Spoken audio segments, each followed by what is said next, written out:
Hello everyone, my name is KelSounds, and today I want to go over Compactor. So Kilohertz just released a plugin for free that you can download on their website, and it basically just solved the ring modulation problem that I was having in this video. I'll leave a screenshot for you guys. But now, since Kilohertz basically released a device specifically for ring modulation sidechain, I'm just going to use that. And yeah, I want to go ahead and show you guys what this thing is capable of. And I have an example here. They made it so easy because I remember having to record a song and then you have to like do a polarity flip of your kick and then record some other things. And it was just a pain in the butt to like set it up to do ring modulation sidechain. But this device, we can literally just grab our compactor device, put it on our sidechain group or our sidechain track, and it's as easy as coming inside of Compactor. For the sidechain option, you click on input 3+4, so that way you can receive input. And then you come down here to the sidechain and click the source that you want to sidechain. So I have my kick track right here, so I want to sidechain my kick. So I'm just going to click on that. It's as easy as just regular sidechain. You just drag and drop this thing, no sort of extra steps. You don't have to record or do any sort of polarity flip or anything like that. You just drag and drop this device, and then you just come over here and click on what you want to sidechain. I'm so glad that they released this device, especially for free. This is what I'm going to be using whenever I sidechain my tracks. Let's just go over the parameters. I kind of want to play this back real quick. Sorry for my loops, but I want to show you guys what this sounds like. I'm just going to go ahead and do this. Go ahead and loop this, and then let's test this thing out. Let's see what it sounds like. And you can even see in the visualizer here what's going on.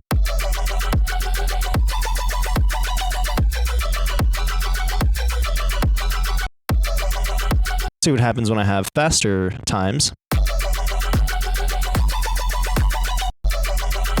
And as you can hear, you get that sort of like crunchy distortion effect that you would get from ring modulation sidechain because the release and attacks are super fast. Actually, we don't even have the signal going above the threshold here because it's at 0. That's because of our range. So our threshold and our range work together to determine how much sidechaining is happening. Here, I'm just going to read it straight from the Kilohertz documents, but it says, the range sets the range of the gain reduction. Values over 100% will exaggerate the effect. And then the threshold says, when sidechain level reaches the threshold, the input will be silent. When there's no sidechain, the input will be limited to the threshold level. If we turn this off, it'll just act as a normal like limiter.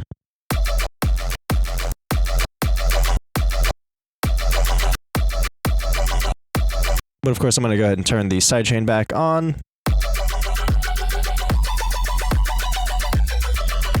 Here, I'm going to also read it from their blog, but the threshold and range adjust the strength of the sidechain signal visualized in the waveform display. Together, these controls give you precise, transparent control over how your sounds fit together. So yeah, basically the range and the threshold work together when it comes to how much sidechain compression you want happening. You also have attack, hold, and release, which I'm going to read from the documentation really quickly. The attack value decides how far ahead the audio is ducked. A higher value will start ducking earlier. So I kind of see it as like a look ahead time. So it'll look ahead the signal if I do like 1 millisecond. Or you can turn it up even further to even 10 milliseconds. And then for the hold value decides for how long the signal is ducked once the input is no longer above the threshold. So it just holds the signal down depending on what you have it set at.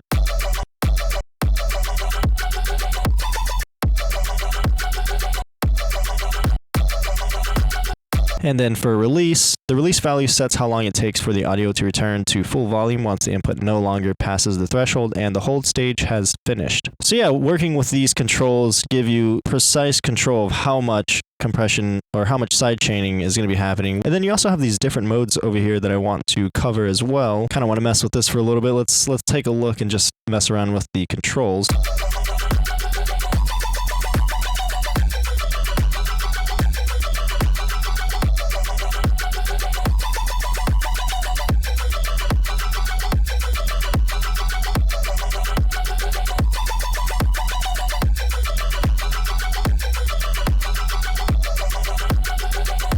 And they I also want to show you this. If I go ahead and insert another audio track, but I'm going to go ahead and group this and then send it to 4 audio. And then I'm going to turn off our kick. And then now I'm just going to record this.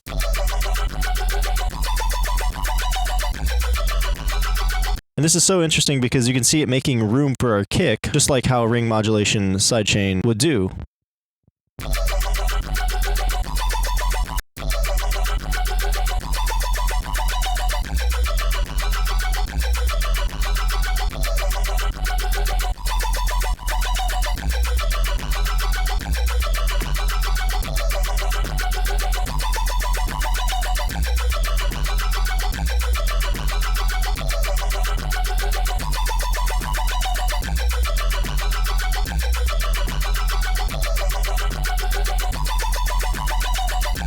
Yeah, now I want to show you guys the different modes here. So we have peak, ISP, and RMS. I'll come over here and read it in the documentation. Peak mode compactor will follow the peaks in the audio waveform on a per sample basis, which ensures no peaks pass through the threshold. So peak mode is perfect for transients. If you're working with like drums, pretty much just responds immediately when sidechaining.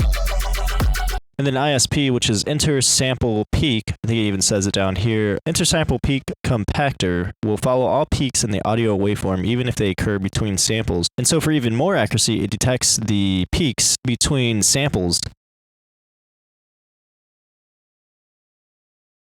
So if you want to get really accurate, ISP mode is definitely the way to go. And then RMS is just for the average loudness. I just want to read this really quickly on the Kilohertz blog, but I think this would be kind of useful. But it says, ISP mode goes further by detecting peaks between samples for greater accuracy, which can reduce artifacts and often lessen intersample peaks. It also says, note that the processing itself may still introduce some intersample peaks. Finally, RMS mode is best when transparency matters most. Just set your threshold, extend the release, and enjoy smooth, natural leveling. So yeah, those are the different modes of the compactor. And of course, working with these controls can help you get the most accurate result when it comes to sidechaining. This effect is also part of the faceplant ecosystem, or the Snapin ecosystem. So you don't have to use it for just sidechaining. You can also throw it inside of a multipass. And I don't know, let's say I just use compactor on the highs, and then I want to sidechain it from band 2. I can go ahead and do that and create some really like crazy effect.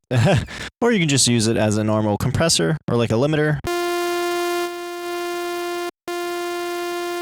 Or maybe I can use it inside of parallel processing inside of Snapheap.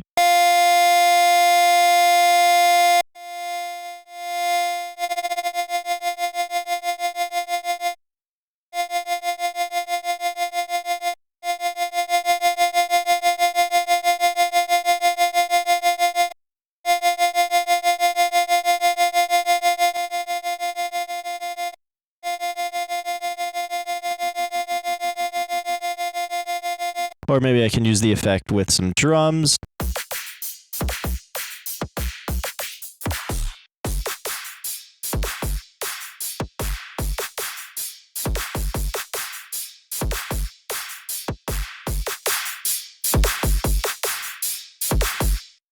So if I do something like this,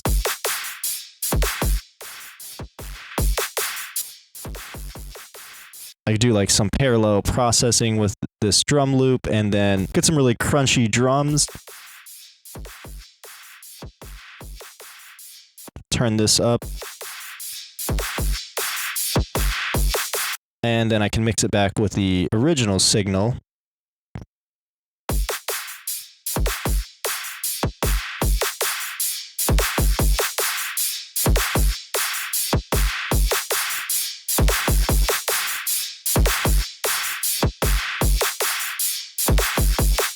So yeah, the possibilities with this inside of Snapheap and Faceplant and even like Multipass, it's crazy. You can do a lot with this effect. But yeah, this basically fixed our ring modulation problem that we were having. So instead of using the ring modulator, they just went ahead and designed a device specifically for ring modulation sidechain. That's awesome. And then of course you can also use it as a clipper or limiter as well, which is really dope. But yeah, this is a really cool addition to the Snapin ecosystem and from Kilohertz as well. And I'm definitely going to be using this a lot on my tracks. But yeah, I hope you guys have a great day, and I will see you in the next one. Adios.